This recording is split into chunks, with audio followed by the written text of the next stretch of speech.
Let's see if anybody hears me.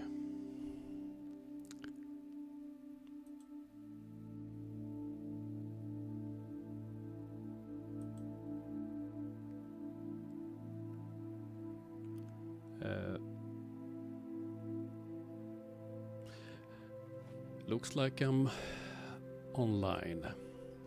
Welcome.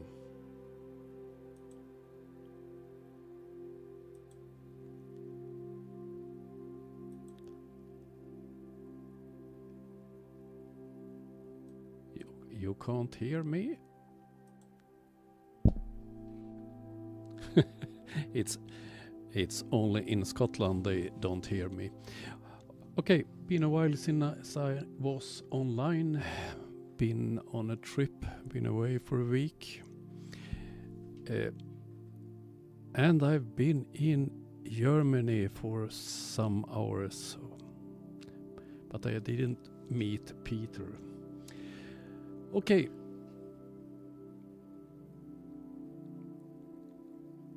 A bit low. Let's see. Increase the volume a bit. Okay, today the main topic is Banjo. I think I posted the link in the side chat. It's a pull, as I show on the screen here. Oh, someone have voted. It's a poll. Which flerf do you want me to make a video about next time? And the contenders is Flatsoid, Banjo, Alla from Florida, Taboo Conspiracy, and Level Earth Observer. I left one fool. Lately I made a video or several videos about Alla from Florida, a new flerf for me, and I have tried to communicate with him. I have made comments on his videos and so on, but he will not respond. The second one that is covered is, yes, it's a conspiracy. He, on an older video, made a comment where he suggested that I should make a debunk of one of his videos. So I accepted that challenge. I made a debunk of that one, and I have tried to communicate with him in several ways, but he ignores it.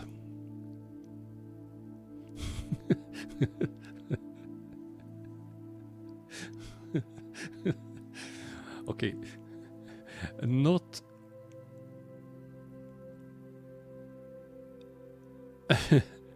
Flatsoid, not Leo, and not Flatsoid of the. It's not so many fools that make videos anymore. I will. The globe Earth theory needed a hero. Wait a moment. That was Leo.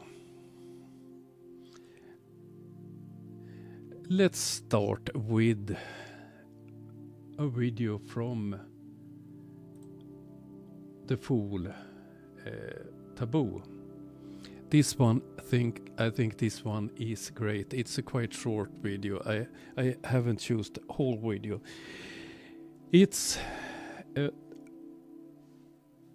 I will take away the no, not the dinosaur. I will take me away and the chat away.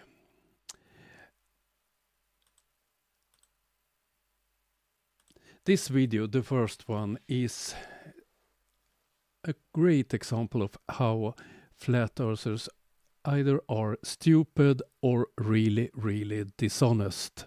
So let's start this video with Banjo. It's one of his latest.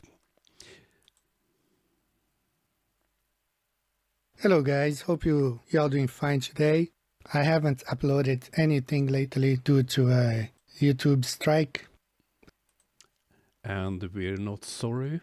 But anyway, I want to talk to you guys about this subject. I have talked about it a couple times, 2 times before.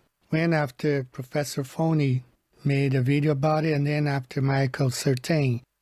These guys claim that 3 people facing due south now and I'm gonna show how wrong he is. First of all, there are no southern star. Somebody facing south, away from north, because this is your north in the middle there, right? Somebody facing south. This guy's facing south, over here. This guy's facing south, over here. All right, they're all facing away from north. And somebody in a boat here in the middle of the Pacific Ocean, okay? Somebody there also facing south. Now, they can all see the Southern Cross above the horizon when they're facing south. But for that to be possible on your flat Earth, look, it has to be there. It has to be there. It has to be there. And it has to be there. So it's sort of like Schrodinger's Southern Cross. It needs to be everywhere at the same time. Southern Cross. It needs to be everywhere at the same time. Southern Cross. It needs to be everywhere at the same time. Southern Cross. It needs to be everywhere at the same time. But right away, when we were, exchanging messages, I just went to timeanddate.com and I got this screenshot. Okay, the very same day he uploaded that video showing that it was daytime in Brazil, daytime in South Africa, only nighttime in Australia. So only one region could see the Southern Cross at that time. It's exactly the same day he uploaded his video.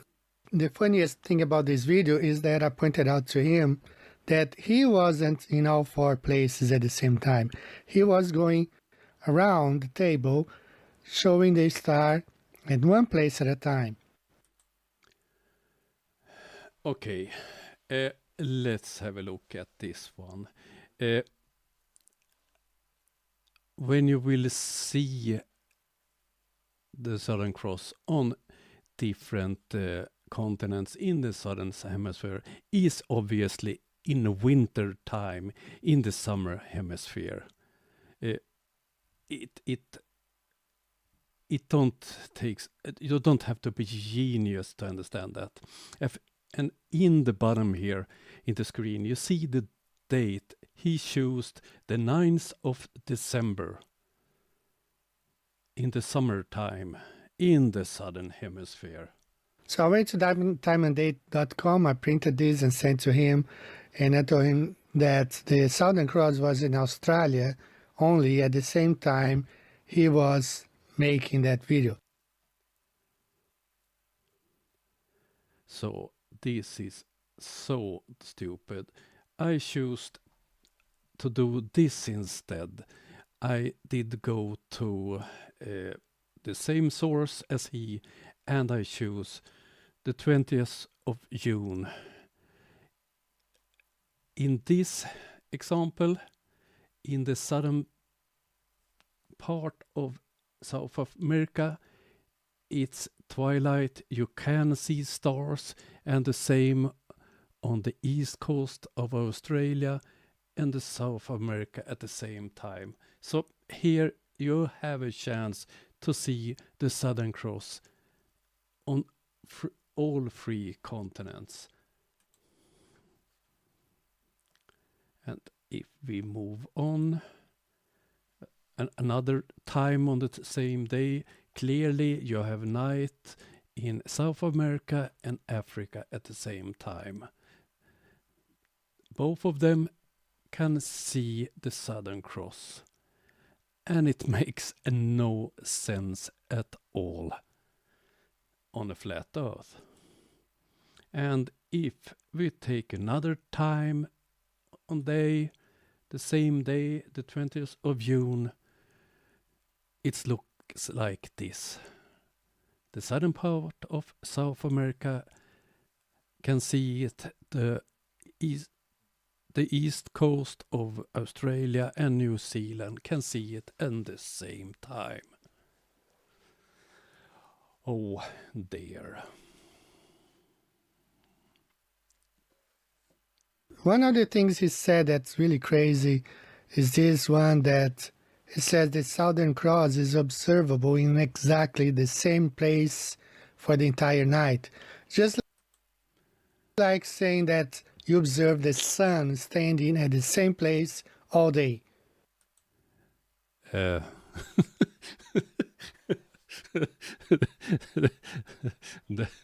That one was really stupid. So he obviously thinks that the Southern Cross is moving. So how... Oh dear.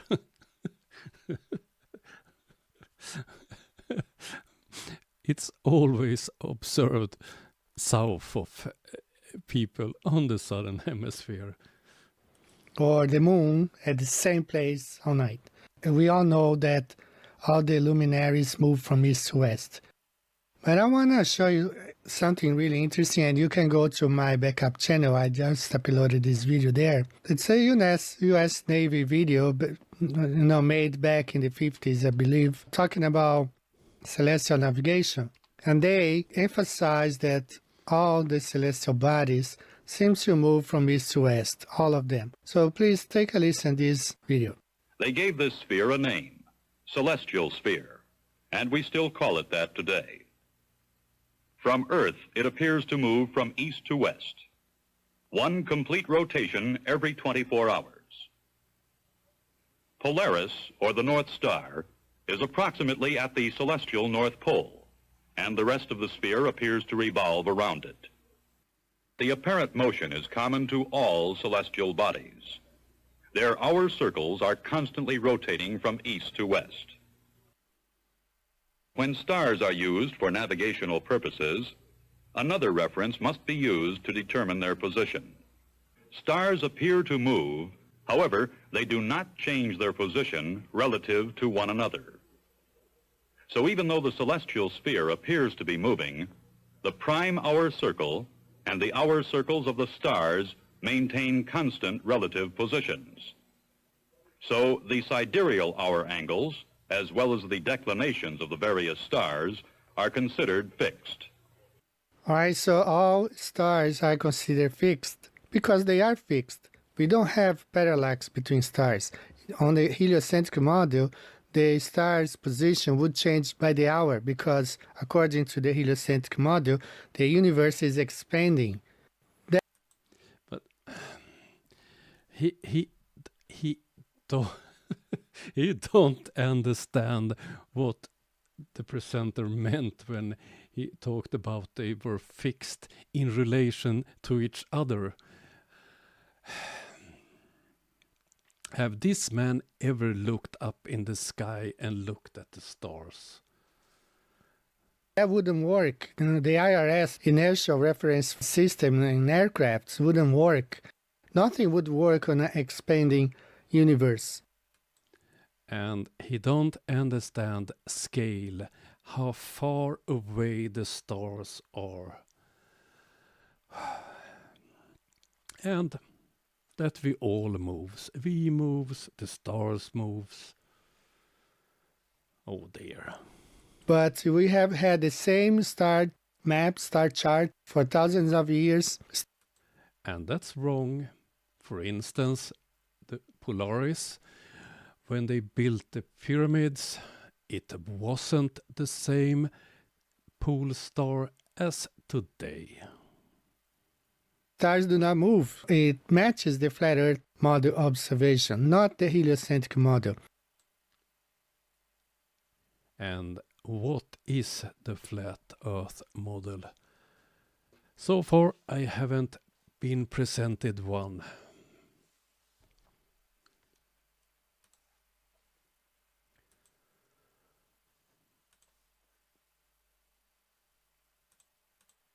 Oh dear, that one was stupid. Let's see what's happening in the side chat.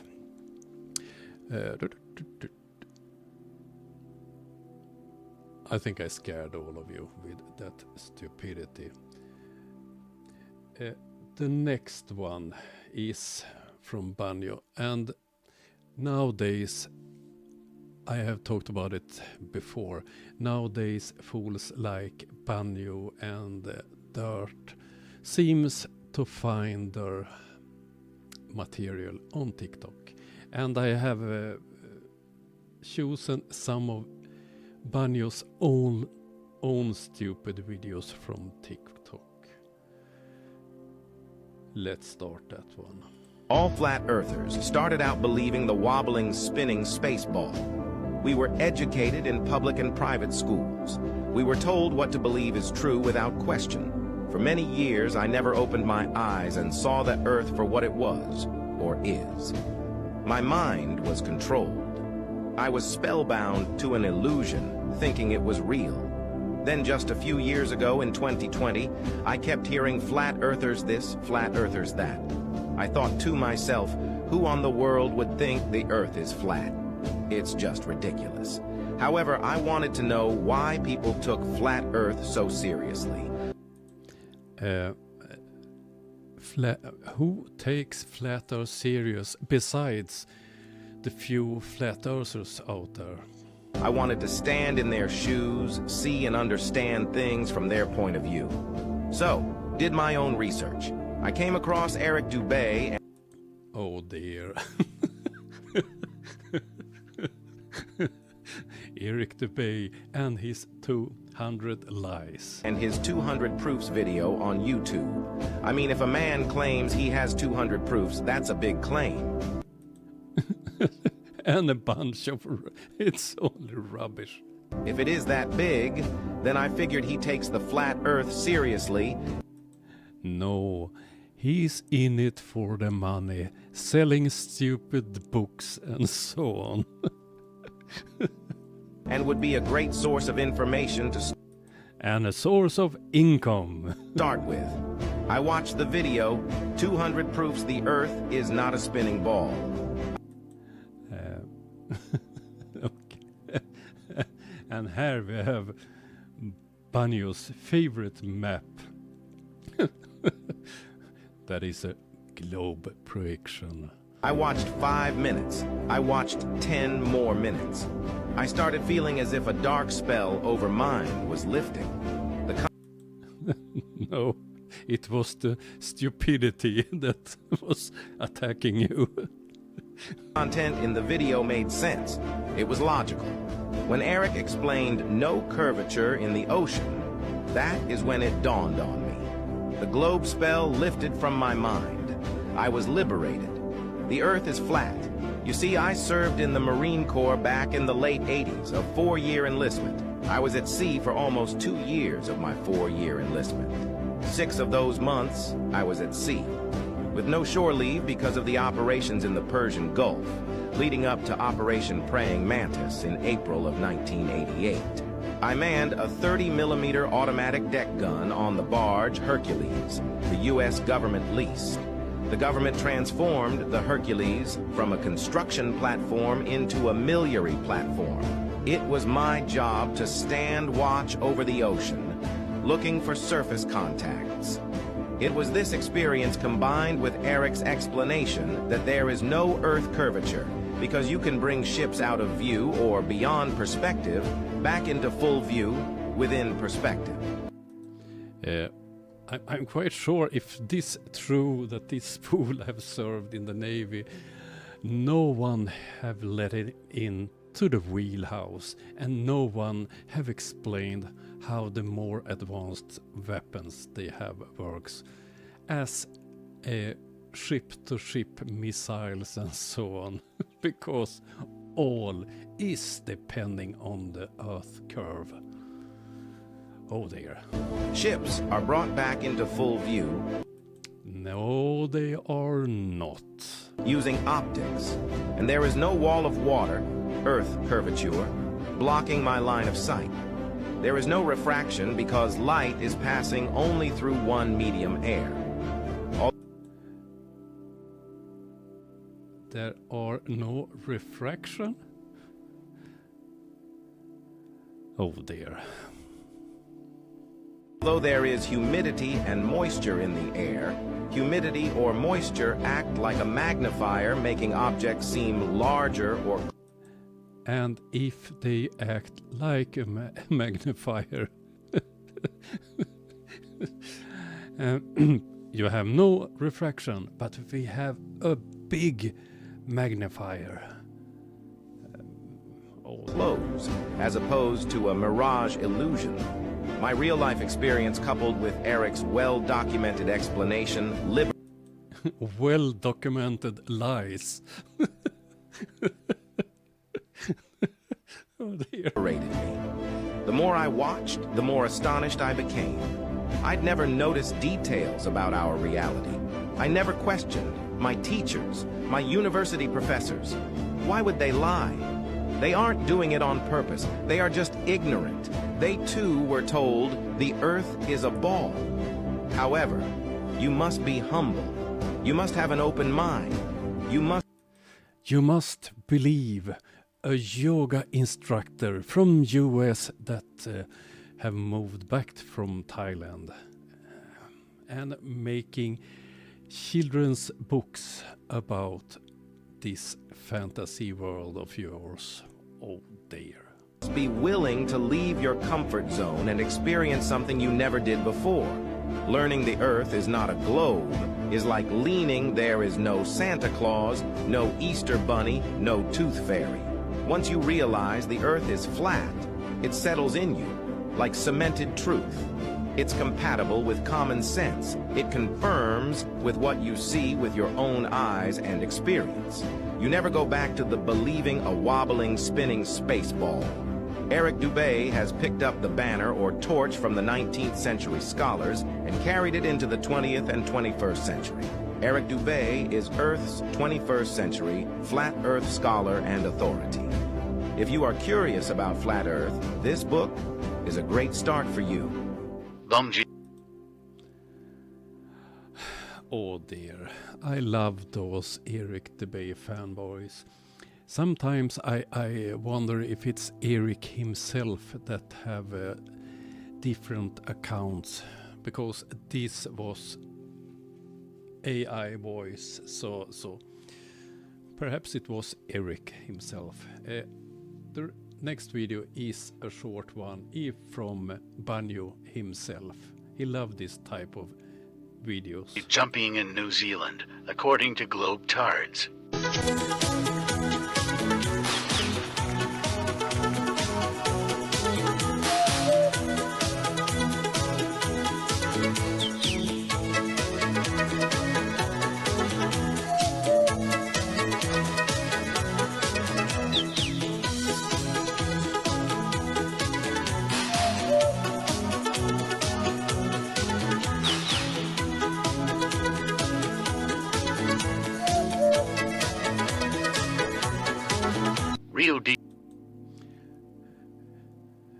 So when he can't do any science and any observation and experience, he makes this type of videos instead.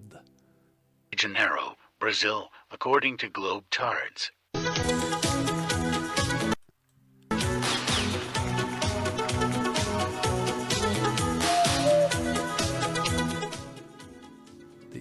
This is so damn stupid. But people like it. He get likes and comments that he is so wise. Gravity just got debunked. Again. Supposedly gravity is strong enough to hold down an elephant and buildings stuck to the ground, but it can't pull down this tennis shoe which hangs with the help of a magnet. Oh dear.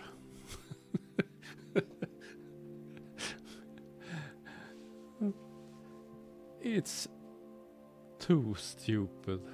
Magnetism is real. We can test and prove it exists. But you can't see it. Often flerfs complain about gravity, that you can't see it and so on. You can see the effect of gravity. The same goes with magnetism. you can see the effect. Gravity is just BS.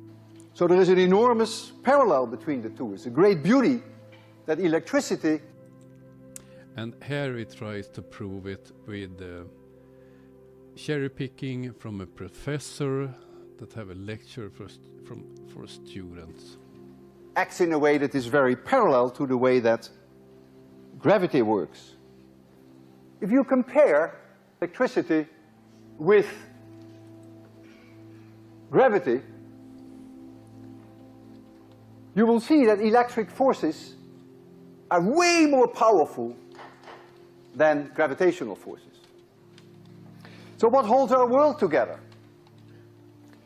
On an atomic scale, up to thousands of kilometers, it's really electric forces that hold our world together. It's really electric forces that hold our world together. And did that man in any way, shape or form confirm that gravity don't exist? Of course not.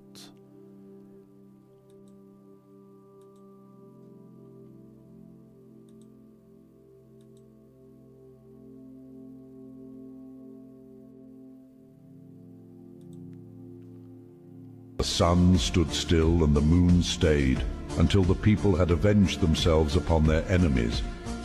Is not this written in the book of Jasher? So the sun stood still in the midst of heaven and hasted not to go down about a whole day. God commanded the sun to stay still, not the earth. NASA says the earth spins at 1,100 miles per hour. The Bible is not a science book. If it were to stop suddenly, there would be massive cataclysmic events due to the sudden stop of motion, which is as a bridegroom coming out of his chamber, and rejoiceth as a strong man to run a race. His going forth is from the end of the heaven, and his circuit unto the ends of it, and there is nothing hid from the heat thereof. Definition of circuit: a roughly circular line, route, or movement that starts and finishes at the same place. So again the sun moves in circuits above the earth remains still. Behold, I will bring again the shadow of the degrees, which is gone down in the sundial of Ahaz, 10 degrees backward. So the sun returned 10 degrees, by which degrees it was gone down. The sun is moving, not the earth. Stop believing satellites are orbiting in space. All satellites are attached to helium balloons, as they have been... Oh, I must take a break from this stupidity. Let's see what's happening in the side chat.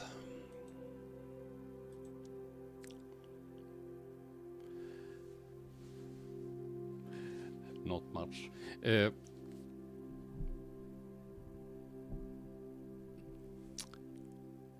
I was trying, as I said earlier, I was away for a week. I did fly down to Germany and was a part of a group that we drive 6 Hilux pickups, what do you call them? Toyota Hilux pickups that was donated to Ukraine. So we drive from Germany to Kiev, and those 6 vehicles was donated to the armed forces in Ukraine. So it was that was the 6th time this year I've been in Kiev, and this was the most scary trip I made. I was there last week during the Russian attack with the missiles and drones. So even if I work as a soldier, it don't means that you don't get afraid. It was real scary. And of course the main part of the attack was in the night time. So it was one of the worst nights in my life. But I hope they have good use of the cars we was giving them. I was not a part of the raising the money for the cars. It was colleagues from different countries that have raised the money, and because I've been in Ukraine several times, they asked if I could on a short notice come down to Germany and help them driving them to Kiev. So that was my last week.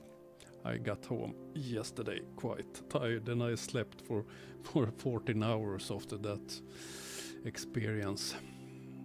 Oh dear.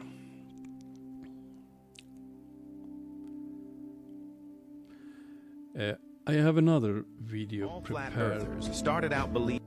Not that one. This one, I think it's quite funny. I don't look at flat soil so much, but this time he tries to do his own experiment.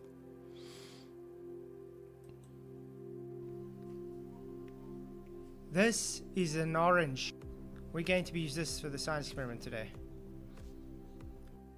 What is postulated? Well, gravity says that if you increase the mass, it will accelerate towards the ground. But what happens if we decrease the mass?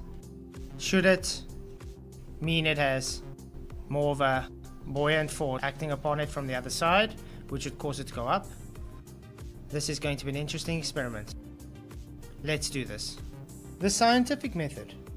It's an empirical method strictly there to establish the cause for an effect observed in nature. Step 1. You will observe a natural phenomena. This would be, for instance, an orange falling to the ground. Number 2. You will do your research to see if anybody else has observed this natural phenomena and done any scientific research on this phenomena. Step 3. You create a hypothesis. This would be your postulation on what the cause for the effect is observed in nature. Number 4. You make a prediction. What will the experiment yield? And number 5. You do the actual experiment. This experiment in detail requires you to manipulate the independent variable, which is the cause, to see the dependent variable, which is the effect observed, to happen. If you do not manipulate the independent variable, there is no way to validate if that was the cause for the dependent variable's effect. Yes. And number 6, you analyze the results. This comes after the experiment. Then you take the analyzation of those results and you move on to number 7, which is systematic experimentation. This is experimentation built upon the data from your analysis from the experiment. Then you move on to peer review. Peer review is simply sending the data onto someone else, sending it onto your peers to be able to review it, to do the experiment for themselves, and to either validate or invalidate the results. Do anyone thinks he will succeed with this one?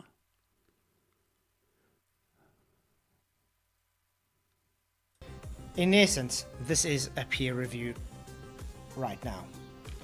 Okay, let's move on to observe natural phenomena. When an object is no longer supported by someone or something, it will fall, accelerate downwards from the elevation to the ground. So this would be me picking up an orange and letting it go, and it falls to the ground. This is the natural observed phenomena. Number 2, we do research. What was the research based on this phenomena?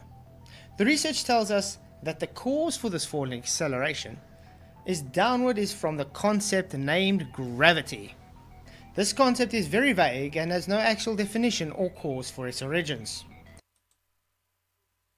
There is 2 explanations of this. Newtonian gravity, it's a force. And Einsteinian gravity, it's not a force. This is so typical flat earthers. they refuse to understand the connection between these two great scientists, and that these don't disprove gravity at all. Weird, as they both contradict one another, but want to be used in the same pond. Gravity is either explained in two ways. It is a force of attraction between two masses that accelerate the objects of mass towards each other, or the latter, which is Einstein, is proposed that there is no force at all. The proposition that the space around the object will warp in the fourth dimension, as adding time with space, creates a conceptual fabric to bend. This bending of the space-time fabric is what causes the uneven distribution of those masses, and thus causes the masses to accelerate towards each other. And he didn't understand what he just read. The argument is that the more mass, the stronger the apparent attractiveness. The larger the mass will always create a larger divot in the surrounding space, and thus the smaller mass will tend to accelerate faster to the larger mass the closer it is. It's as if the mass is following a path over a slope. Another proposed argument is relative density disequilibrium. He have went to Sleeping Warrior class, I think. This postulation is based upon the uneven distribution ratio of the object and the medium that it is submerged in. The object's ratio depends on the medium determined by the relative direction to acceleration. If the medium is able to support the object's displacement, it will accelerate it upward until it finds its relative equilibrium state. If the medium is not able to support the object's displacement, it will accelerate downward till it finds its relative equilibrium state. This proposition is based not on the mass, but the ratio difference between the object and the mass. So in other words, the displacement ratios. The displacement shows the distribution of the pressure over the surface area to give its difference on observation.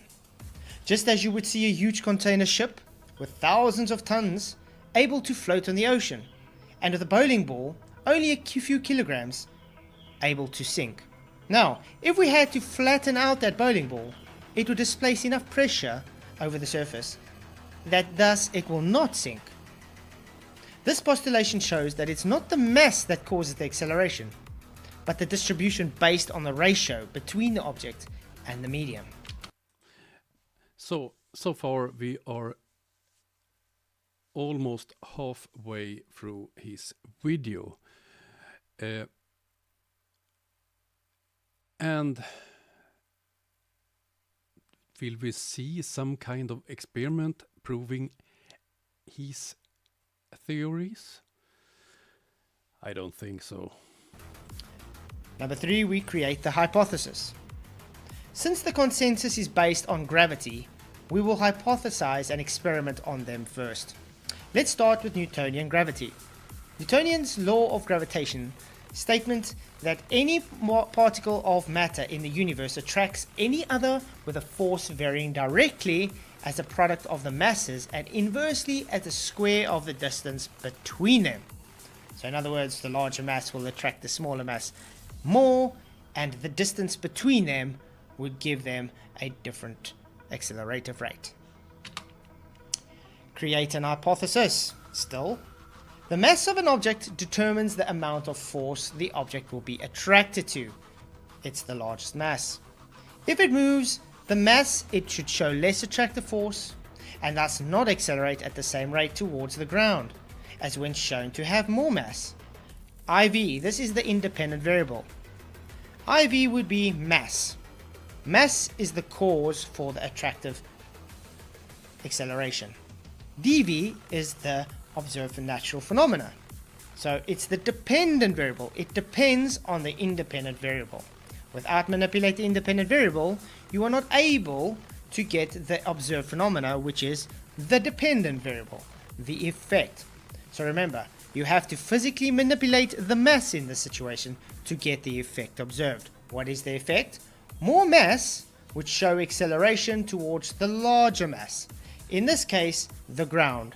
So the orange would go downward to the larger mass, which would be Earth, if it's mass that causes the acceleration.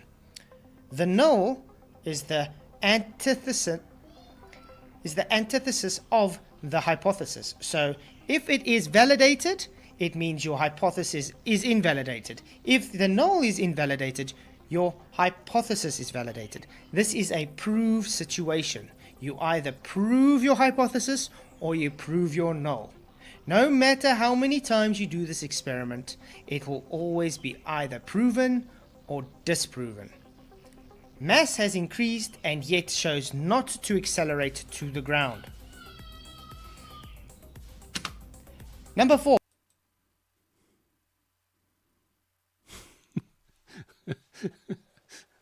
I love it. He thinks he's a science guy. Or make a prediction. If I remove the mass of the object, in this case the peel around the orange, in the fish tank it will show, based upon the postulation, the orange will have less mass and thus have less attractive force. This postulates that the orange will either remain at the same position or it will go up as the counterbalance forces will be stronger. More mass means down to larger mass. Less mass, same or goes up away from the large mass due to buoyant forces. Experimentation. Fish tank filled with water. Orange with its peel placed inside the water to see if it sinks and its relative position from the placement. Removing the peel is represent less mass of the orange. See if it makes a difference in either its relative position or floats up due to less mass. So in other words, we stick the orange in the water with its peel, it has more mass. If we remove the peel, it now has less mass. The control variables, this is the CV. These are the things that you keep controlled to know that you are keeping a controlled environment for your experiment. The control variables in this experiment are: the water is kept at a constant temperature, water level stays constant, it has the same duration of time lapse, so you see if it's not going to change with a different duration. The same orange was used. Remove air pockets of the exterior of the orange peel so there wouldn't be any air bubbles holding the orange up to give a null result. And it's kept in the same container.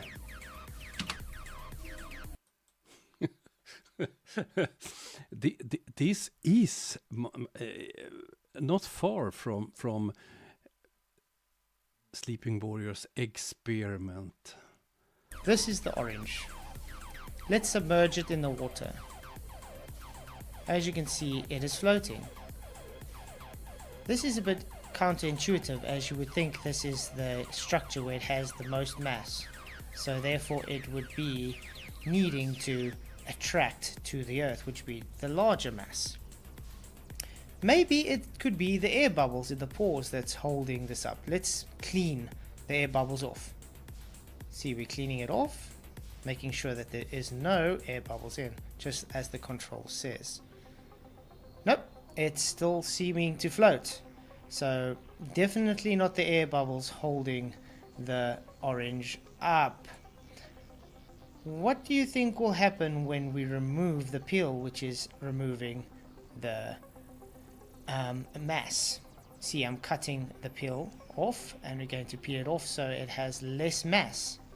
So less mass based on the gravity postulation would mean that the orange should now float easier or be even less submerged. Let's see what's going to happen when I've taken the peel off, which is now making it less mass, and sticking it back into the water. Just waiting for me to pull all the extra mass off. There we go, looks nice and clean, you see. Let's drop it in. Oh boy, we already see an issue. It seems to be lower. There's an issue here. Less mass means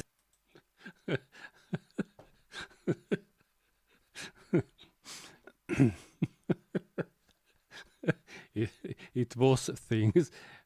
It was juice released into the tank, and I agree. There is air under the peel. It's gone nowhere. Maybe there's some air bubbles still in. Let's just clean it off again to give it control. Okay, got rid of all the air bubbles inside, which would give it buoyancy. Now we've taken that air bubbles out. It seems to have sunk. So this doesn't show a great result for gravity, does it? This shows strictly that it's the displacement of the object to the medium. This has been shown now to validate relative density disequilibrium. Then we move on to analyze the results. After doing the experiment, we were able to observe that mass is not the cause for the acceleration between two masses, but the ratio of the displacement between them. This has shown that the ratio between the object and the medium relies solely on one another, and the relationship of direction between the two is dependent on only its displacement relationship. This shows that if the medium is able to support the object based on the displacement, it will direct the object in the relative equilibrium point and thus sit at rest until acted upon by a force. This uneven distribution of the object and the medium is what causes the movement, and thus, in its entirety, has proven to manifest its own fictitious force. This determination means and keeps with Newton's second law of motion. Then we can move on to systematic experimentation. We can do this experiment in many different ways, such as changing not the object's mass, but the medium's density. We can use different density ratios in objects. We can use different types of liquids. We can change the temperature of the medium or object. At the end of the day, it comes down to proving the cause for the effect observed. Yes, I said it. Prove. You either prove it caused it, or you disprove it caused it. You either prove your hypothesis, or you disprove your hypothesis, which would either prove or validate the null. You can't have it both ways. We move on to 8, which you guys are doing right now, peer review. Well, that's it, what you are doing now, exactly, like I said. What did we observe? We did observe a fool that don't understand anything, or a grown-up man playing with the orange in a fish tank. Oh dear.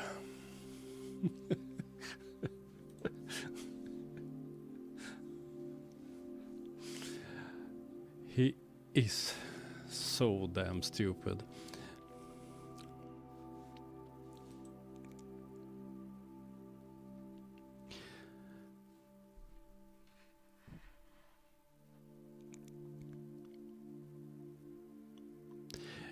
Yes, Global Mom.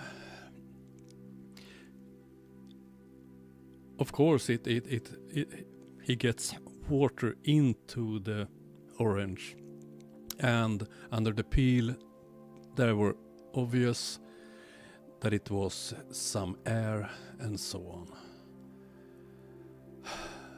Oh dear.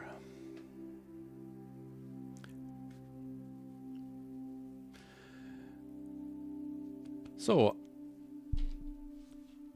I don't think I can stand more stupidity for tonight.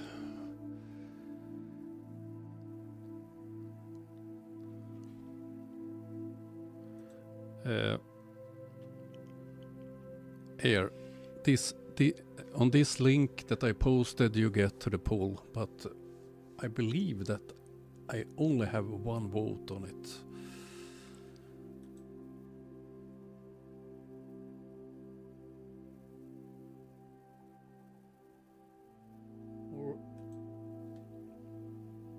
Didn't it work? Wait a moment.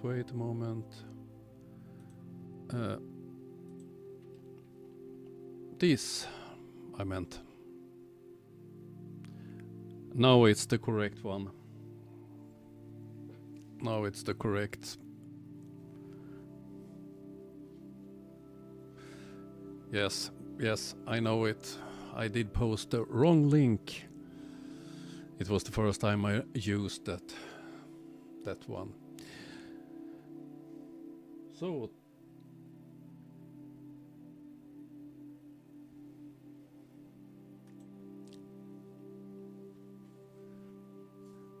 oh dear, someone voted for Level Earth Observer. 2 on Banjo and 1 on oh there, it's moving. Aloha from Florida have 2. It's tie between Banjo and Aloha from Florida. During my trip, I looked at, I used YouTube to get to sleep and tried to find new flerfs to make fun of, but the only ones that are active nowadays are the fools on TikTok. It's not much new content on YouTube on flerfs. But I will be home for I believe sorry. I will be home for 2.5 or 3 weeks. Then I will go down to somewhere and train some people in something that I can't talk about. So it will be content from me upcoming weeks, and then I will prepare some material to publish when I'm away. Yes, TikTok is recycling. It feels like it's all about recycling in Flat Earth's universe, and the infighting is quite big. Flatzoid and Arvin have a thing. They are not friends. Nathan Oakley is not friend with anybody on the other side of the Atlantic, and so on. So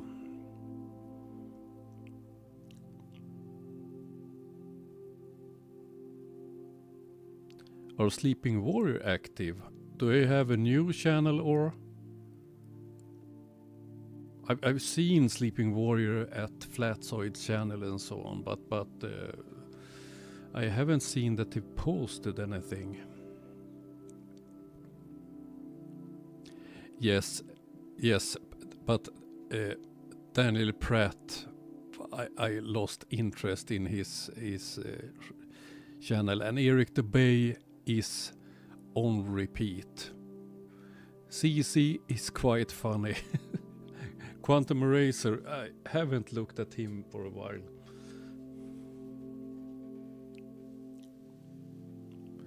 Yes, Global Mom, it's quite amusing to watch. Let's see, Banjo, Aloha from Florida, and Leo have 3 votes. So, if that's the result, I have to choose. Oh dear. So, now I'm been online or been live for 1 hour. I think it's time to me to meet my pillow. Yes, stating the obvious, he's quite funny. It was a long time since I made a video about brilliant expat Taffy. He's quite funny.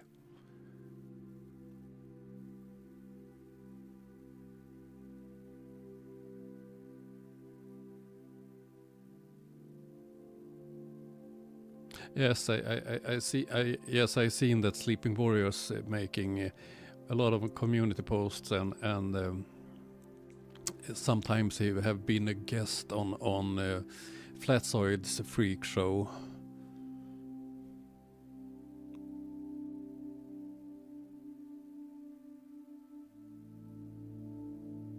Yes, Leo is cherry picking.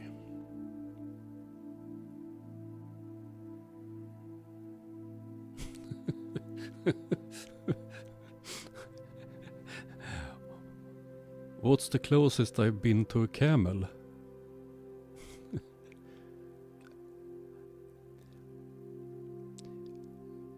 Very close. I'm been riding on one.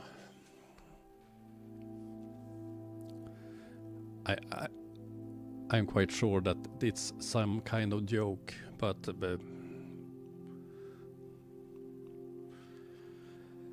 okay, but I think I will end this stream. Thank you everybody attending. I was a bit tired today. Have been a long week, so I will end it.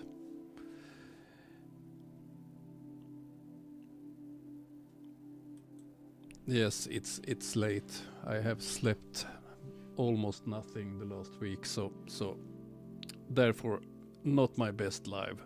But thank you everybody for joining me. Hope to see you soon. I will be back soon with some new videos. And if I don't see you before Christmas, have a lovely Christmas. You will see me before New Year. See you soon. Bye.